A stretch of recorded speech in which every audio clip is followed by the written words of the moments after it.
Friends, and welcome to another edition of the Russell K. Alexa and DJ Shauna Brown, and it's our artist spotlight show being brought to you by Music Dreams USA Radio. We are a certified iHeart radio station on the iHeart radio platform, and Blue Shamrock Music. That's right, Mr. Stephen Brady each and every week supplies our artists for us, and tonight we've got a really cool artist we're gonna meet here in just a moment.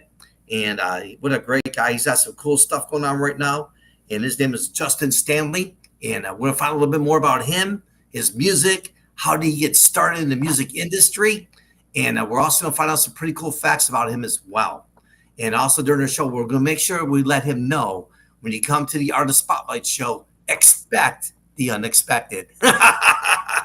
Again, special thank you to Stephen Brady. Again, Biker Bay Barber and Company. Thanking those folks for being one of our sponsors on the show as well this evening. And again, thank you so much for hanging out with us here. Tell your family and friends about us. If you're an upcoming aspiring artist, you're looking to get your name out there, make sure you check out Stephen Brady and Biker Bay Barber and Company, and they definitely will hook you up. And so without any further delay, welcome to the show. Kick back, relax. We're going to have a good time tonight. Please welcome Mr. Justin Stanley. Justin, how are you, friend? Hey, g'day, Russell. How you going, mate? Oh, I'm doing well. So what part of the country are you calling from? I'm calling from Melbourne in Victoria, Australia, where it's nice and cold. So when you say cold, how cold is cold? Well, I can't work it out in Fahrenheit, but I think it got down to about 1 degree Celsius last night, and we're not even in winter yet. Oh my God, that sounds like Buffalo, New York. No. Wow. All right. Yeah. Well, welcome to the show. Stay warm, and we're gonna have some fun on our interview here tonight. And Awesome. So, again, nice to meet you here. And let's kick off the show. And can you maybe share with our listeners, how did your journey begin? Where are you right now? And what are some of the things you maybe share with us? Well, my journey into music, particularly country music, is a bit unusual. I didn't start till quite late in life when I don't know if Stephen has actually mentioned anything to you, but I'll try and keep it very brief. Many years ago, I had a partner who kidnapped my children. Three of my kids, and disappeared off the face of the earth. And I spent 12 years trying to find them. And I registered for a reality show in Australia called Find My Family, and to try and find them because she'd lived overseas, they'd changed names, etc., etc. And the year I was meant to go on, it was 2012, and they actually cancelled production. And at that time, I was teaching in a maximum security women's prison. I was teaching a choir. And the women in my choir said, "Hey, Justin, you sing all right. Why don't you go on the X Factor? Because we have the Australian X Factor here." And I never seen the show before. I probably should have watched it before I went on it. And so I went on the show to get my message out to the country that I was trying to find my children. And Bright and Sue was the most amazing adventure. I did extremely well on the show. Out of 72,000 people that auditioned, I made the top 12 and found my children. As soon as they knew where I was, they made contact with me and they came to live with me. And now we're all still very close. My oldest is now in her 30s, so it still only seems like yesterday that all that happened. And the other amazing thing out of it was that I ended up with a country music career. I'd always wanted to be a country singer, and I thought, well, I've done so well on this show. When the show finished, I decided I'd give it a red hot go, and all these years later, I've had like 12 top 10 hits in Australia, and I'm still going. I had a long break recently through COVID. I had a few tragedies happen in the family, and so I've had to sort of put a pause on the career, and now these are my first tentative steps back. Wow. What an amazing story. And thank you so much for sharing that with us. And, people are watching now and will be watching later. Thank you so much for sharing that. And, as I was listening to your story, this is something I've never shared live on the air. But my dad was murdered when I was a young baby in the carriage. The only thing I remember is seeing Yeah. a man in a suit, and I never had an opportunity, to see my dad. And so, kind of like grew up the childhood without the father, without that father figure. And so, as I was listening to you, that's kind of like the first thing that popped in my mind. But I tip my hat to you for the perseverance and just staying at it. And look what happened. It worked out for you, and now your family's back together. You're back Yeah. in to do something you love to do, and so that's awesome. So again, thank you for sharing that. No, So my pleasure. how did you get into the music business though? I mean, how did you actually Well, get into it? well, it was a bit of a funny. Once again, after the show, I had a few offers of management and contracts and things like that, and I wanted to go more traditional country, and so I ended up signing to a label called Lindsay Butler Studios, and I'm not sure if you've heard of them over there, but they had a very good reputation at the time. But I toured with them for a year as well, and released a CD which did extremely well. But it was extremely poor management, unfortunately, at that time. And by the end of that first year, I was massively in debt.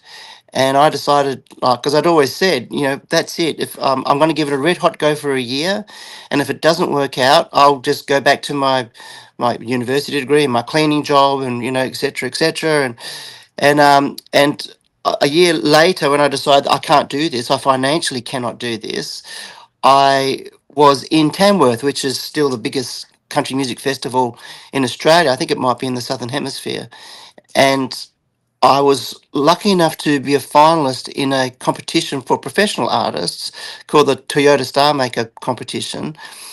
And I wrote a song during the intermission because I thought, well, this is it. I don't want to do any more. I was pretty heartbroken, and I wrote this song called Hold On to Me," and it was really about my children and everybody that I loved.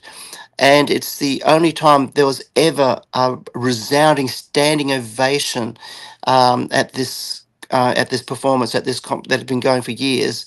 And but I didn't win. I didn't even make it through to the next round. Apparently they changed the rules, and they were looking for, and they ended up changing it to the Toyota Young Star Maker or something. They were looking for somebody young, and so I was never going to win it. But I walked away with my head held high, thinking that was a sensational swan song. And what happened was it got published in so many of the newspapers here in Australia, all up and down the east coast of Australia. um, you know um, and I ended up getting hundreds of phone calls, not just from fans and supporters, but from other country artists in this country. And then a woman called Cheryl Burns, who is the editor of the number one country magazine here in Australia, the Capital Country News. She contacted my favorite country artist of all time. I have many American, Australian country artists, but my favorite country artist is an artist called Sarah Storer here in Australia. And I'd never met her before, but she actually got her to call me. And that was the tipping point. And Sarah said to me, "Look, mate, there's nobody like you in Australian country music. You're very different. It can be tough at the start. And I think what you need to do is just don't give up, just do things differently."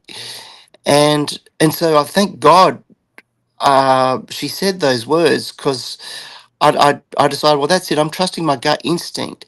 And 2 years later, I'd had three hits in the top five of the country charts, and which only the great Slim Dusty in Australia, who's probably our most iconic country artist here, had done that before. I had three in the top five, and was nominated for my first gold guitar here in Australia. Um, so. Uh, from that moment on, I decided that I mean, I love singing, and I love writing music. I didn't know that I could do this, and also make a living out of it. So I felt that I was on a right trajectory then, and I've kept that up. things sort of went a bit pear shaped in the last few years through various tragedies. I've had no less than nine of my closest friends and family pass away, and many of whom I had to nurse myself. It's under a really unusual set of circumstances, and it played with my head a bit and my heart. And I had to sort of get myself right again before I could do this. But the good thing about country music, especially once you sort of made a name for yourself, I don't know if it's the same in your country, but people don't forget you. You know, once you sort of made a place in people's hearts through country music, you're remembered forever. And when I came back to country music, I was immediately offered work, and opportunities, and I feel extremely blessed and grateful. And the album that I'm released now, and indeed the singles, are all out of the experiences I've had in those last few years. The album's not a sad album. There might be one or two sad songs on there, but they're actually songs of inspiration and about, like you said, I mean, about perseverance, you know, and about having faith and hope and just hanging on when all else seems dark. Because eventually, you know, I've learned eventually the sun will shine if you hang on long enough. Wow. I mean, that's absolutely amazing. I mean, what a great answer that is to the question. And I mean, wow, it's so honored to have you on our show this evening. And that's one thing I love about our Artist Spotlight show. Each and every week, we get some amazing artists, and they have the opportunity to share their stories, and unbelievable. That's awesome. So now that we're talking about your new album, let's talk about your new album and the songs on there.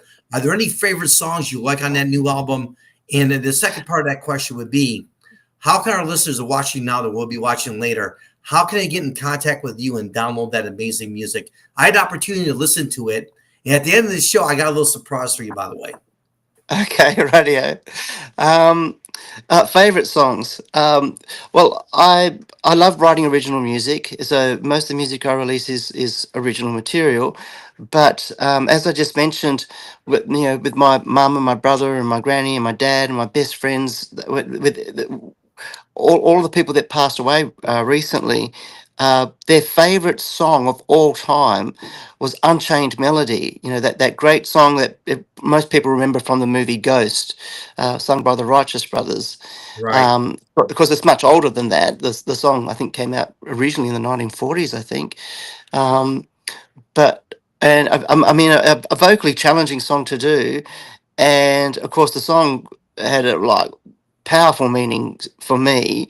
And I was extremely unwell at the time of recording the album, so my producer in Australia, Matt Fell, did a wonderful job in getting that vocal out of me for that song. I'm very happy with it. So even though it's a cover, it's one of my favourite songs from the album Unchained Melody because of the significance it has to me and what it meant to my family. I've got a number of favourites. I love a song on there called Jensen Swamp. It's a very fun sort of washboard feel country rock sort of song. Jensen Swamp was a place that I lived near when I was looking after my mum and my brother. My brother was, well, they were both terminally ill at the same time, and I was nursing both of them. And he was born with cognitive and physical disabilities, and he and I like two peas in a pod. We are so similar, but he had the capacity of about an 8 year old.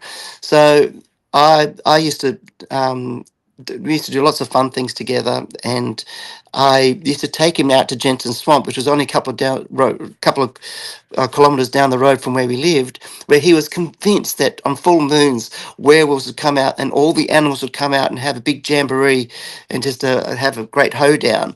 And so that's what that song is about. And I wrote it for my brother, Jensen Swamp. It's probably my most fun and happy song on the album.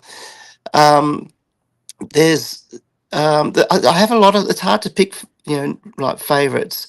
Um, What about Borderline? Tell me about the song Borderline. oh well, out of tragedy, that's one of my children.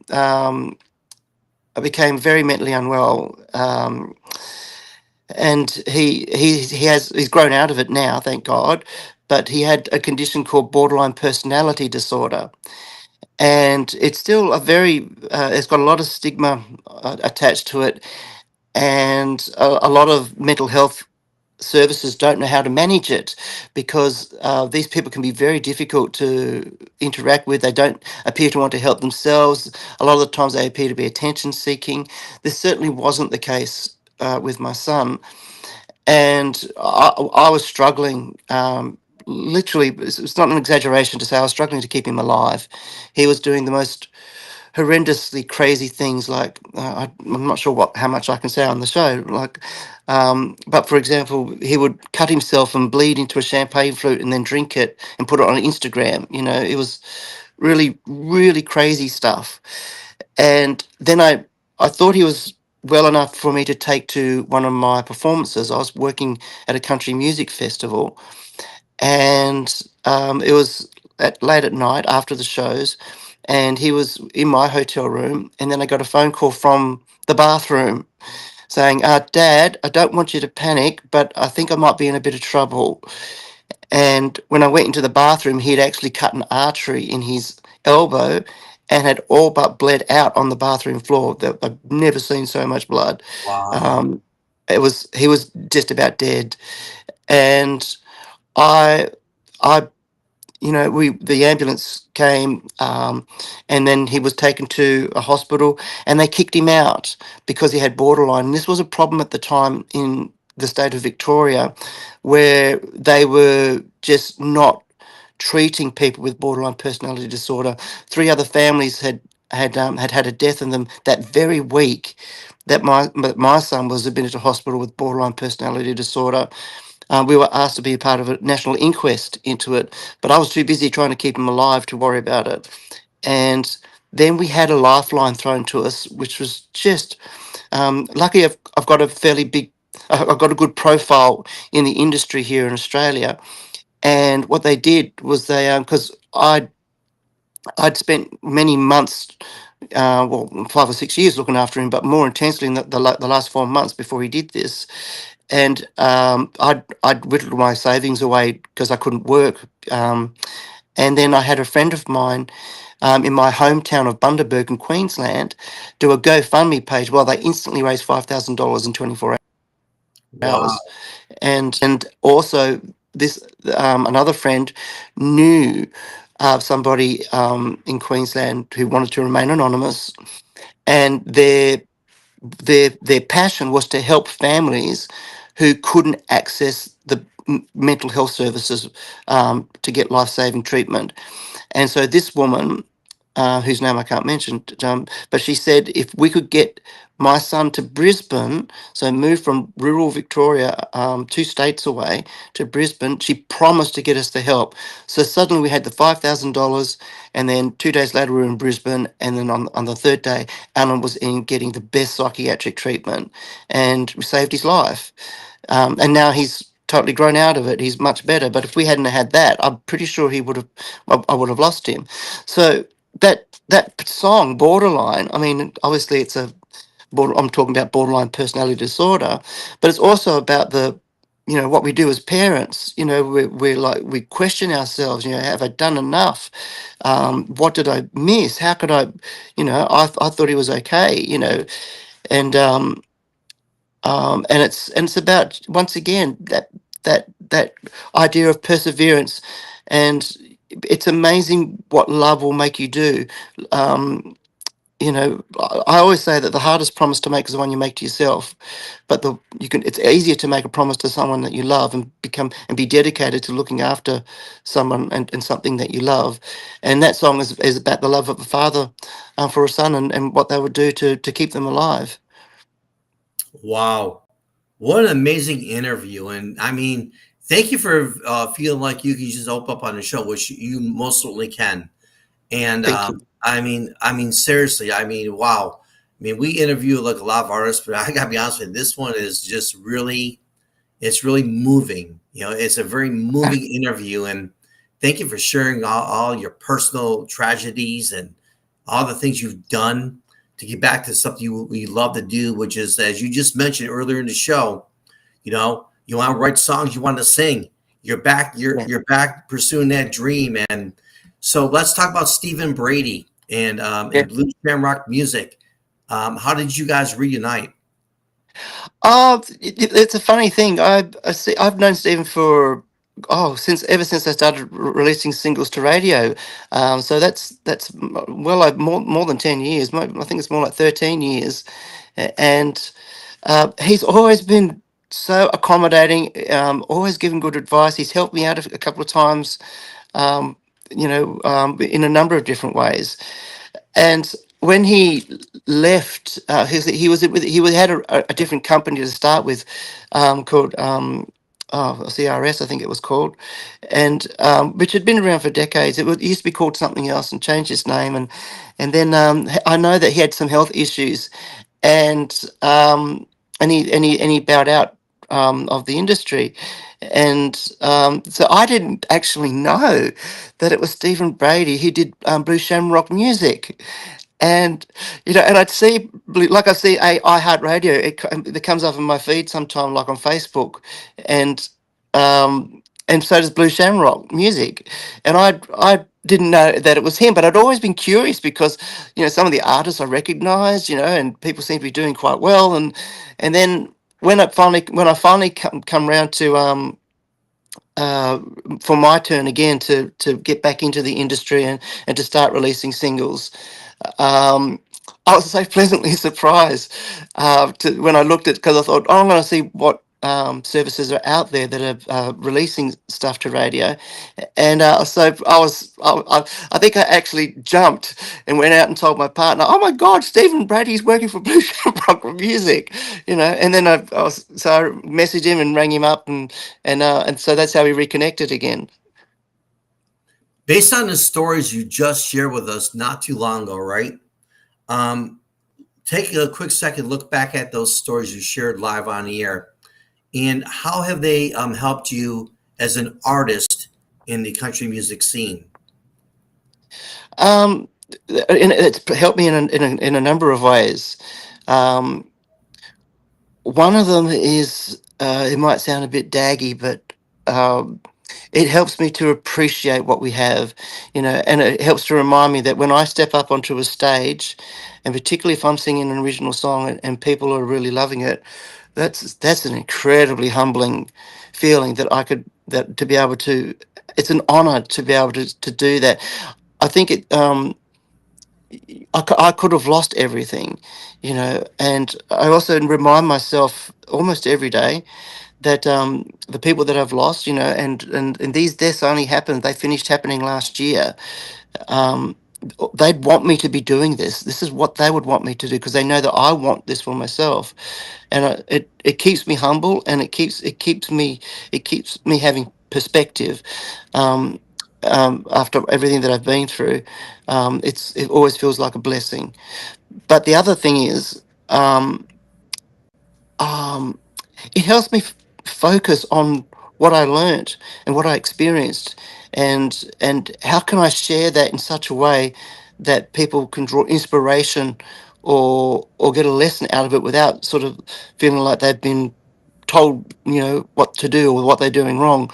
Um, I've what I've been through has given me a lot of fodder to write about, and it's also taught me to, but I always do it from a point of view of appreciation, of it's like, don't cry because it's over, be happy that it happened. um Try to keep a positive outlook, because as I said, life is too short to stay unhappy, and if you just hang in there long enough, the sun will shine. As I mentioned earlier, we actually have artists that watch this show, and watch it now, they'll be watching later. What words of encouragement can you maybe share with those artists who maybe are going through the same things you are, and maybe they're at the point, you know what, stick a fork in me, I'm done, I'm out. I mean, yeah, what can you share with them? What words of wisdom, that you can share with them to give them the hope that one day they can get to where you are right now. Um, I guess it seems to be a bit of a recurring theme. If you've loved what you're doing, and you know, I tend to think that some people are called to do this, you know, to be performers or to be writers or to be musicians. They say, you know, music is the language of angels. It's something heavenly, it's something divine, it's something it's innate in us. It's actually innate in all of us. But some of us are drawn to create it or recreate it. And that doesn't go away. Other things can happen on top of it, you know, and can obscure our inborn desire to do it. But have faith that's what you're meant to be doing. You know, we don't all have to be out there, you know, being a Taylor Swift. We just have to be involved in doing it. And I think that's important to remember that it's part of what we're called to do. And eventually you'll get your passion back if you're having trouble. That's awesome. And so I'm a first time comer to your show. Never been to one of your shows before. What can I expect?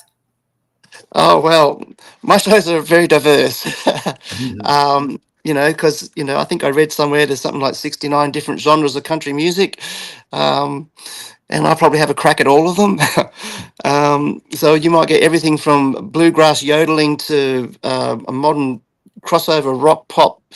Um, I guess it depends on the audiences as well. You know. I tailor my shows to the audience that I'm going to be singing to. I do like a little bit of yodeling. I know that's very old school, but in Australia, in certain places, it's kind of like a superpower. You know, everybody loves it. Um, there, but I and the, in Australia, we also have the Australian bush ballad. I have my own unique take on Australian bush ballads. I sort of ramp them up a little bit and make them a bit more boppy. I like to call it modernising them without taking too much away from them because the bush balladeers are very protective of their genre. Um, my show is a bit of a variety show with a lot of dynamics. Um, I no two shows are the same with me. That's awesome. And what are some of the things you do to prepare for your shows? Do you have any anything you do special to get ready for the big show? Oh, yep. Oh, are you still there? Oh yes, sir. I'm here. Okay, I've lost you for a moment, but I've actually got somebody at the door. I'll just um, come on in, Anna. I'm on the phone. Um, Sorry about that. Oh no, you're fine. To prepare for a big show, uh, I will particularly spend. I will spend ages getting a show ready. And I'll agonize over it, and I'll have set lists drawn up, and I'll have lighting scripts and all sorts of stuff, and very often I'll just get to the show and change it all on the spot. But I I usually have a theme or an angle with any particular type of show, and that way I find once I've got an angle or a theme, I can. It's easy to work around and put the show together, and then it flows. What's the craziest things ever happened to you in the music industry? Oh gosh, there's a lot of stuff I really can't say on air. Um, Give me a few good ones. Expect the unexpected on the Artist Spotlight show. oh no, gosh. Uh, Let me see. I know a couple of times I've jumped off stage and split my pants. That was always good for a laugh. Um, but oh, yeah, put me on the spot there with that one. There's because um, I've had to. I know I've had to share a motorhome with artists once that farted all night, and that was. That was probably the most challenging I've had on the road. Um, uh, what else? Yeah. Look, I can't think of anything else off the top of my head. I know there's quite a lot of unusual stuff that's happened. Um, I oh gosh, are you still there? Because I can't see you. Just I Oh didn't yeah, I'm know. here. I'm still here. Yeah, yeah. Hmm. Um, probably one of the most embarrassing moments was I was only very young. I I I didn't do music for decades until I was until I was in my 40s. But when I was a teenager, my father was a musician, and he took me to some of his gigs. And I didn't drink or anything like that. I was a clean skin, and uh, he he told me that it's a it's in Australia, you're in a pub, because I was only 16 and I was in a pub, and but I looked older, and he said, if anyone buys you a beer, you got to drink it. And anyway, so we were playing in this pub, and I was just doing harmonies and playing guitar while my dad sang and played bass. And but so many people had bought me drinks. I drank like maybe a couple of jugs full of beer and other beers beside, you know, and we're halfway through the first set, and I'm starting to bust, you know, and I'm trying to. My dad, who's already three sheets to the wind, I'm saying, Dad, I think we've got to stop. I need to go to the toilet, you know, and Dad can't hear me because he was deaf in one ear.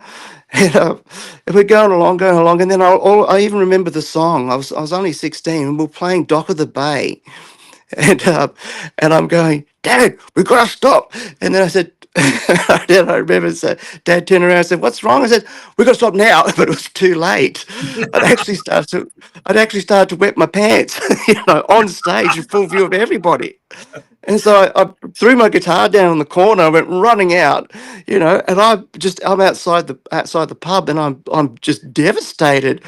And and Dad comes out and says, "Oh, what's the matter?" And he goes, "Oh, you know." And so I was trying to tell you, I'm not used to drinking all this beer, you know. And he says, "Oh, look, that doesn't matter. It's happened to me plenty of times." And he gets me to take my jeans off, and he wets the whole lot of them underneath the tap, so you can't see the wet mark because it's all wet. And we get back on stage and keep singing. You're the first artist. I mean, we've been doing this show for God knows how long. You're the first artist that has actually admitted live on the air in front of all the world that you've actually wet your pants on the stage. Oh, you see what I'm doing right Woohoo! now, right? I'm tipping my hat to you right now. This is definitely gonna be an interview I'm not gonna forget ever. Oh my God. You almost made me lose my train of thought, but you didn't. So let me ask you this. Other than music, do you have any hobbies? What do you like to do when you're not on stage? um, I I I I guess I read.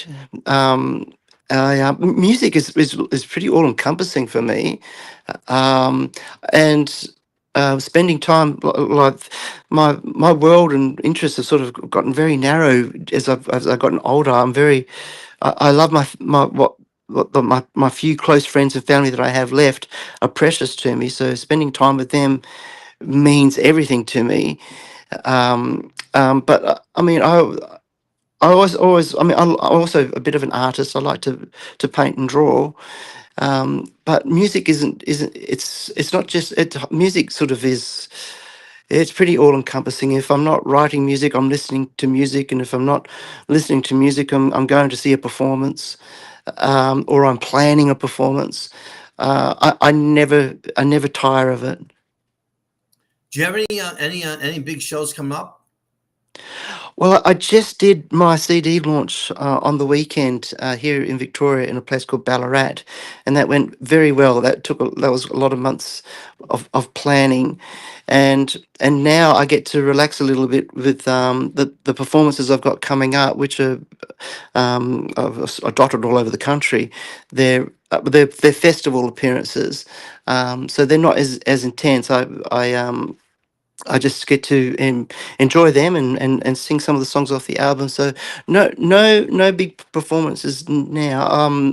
I might have a couple of big performances in Tamworth. They have a festival mid-year called Hats Off, and I might be due to be getting a phone call today, just to let me know about two big shows that might want me to do there. But apart from that, no really really huge shows, and There's just yeah, just a number of shows across the country, but mostly festivals.